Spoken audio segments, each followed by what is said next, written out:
नमस्कार. कसे आहात? उत्तम चाललंय ना सगळं? बास.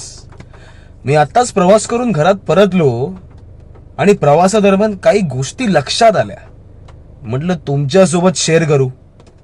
मित्रांनो, प्रवास शब्द एक, पण तो ओलांडायला वर्ष लागतात अनेक.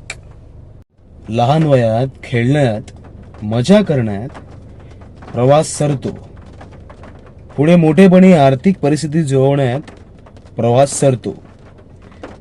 पुढे म्हातार वयात आपलं आरोग्य जपण्यात प्रवास सरतो. एका आयुष्यात अनेक प्रवास आहेत बघा ना. आता तुम्ही सुद्धा या तिघांपैकी एका प्रवासात असालच. मान्य आहे, रस्ते खडतर आहेत, पण प्रवास थांबवणं अमान्य आहे. प्रवास थांबवणं अमान्य आहे. चालत राहा, वाढत राहा, थांबू नका. जोपर्यंत परमेश्वर गाडी थांबवत नाही तोपर्यंत थांबू नका.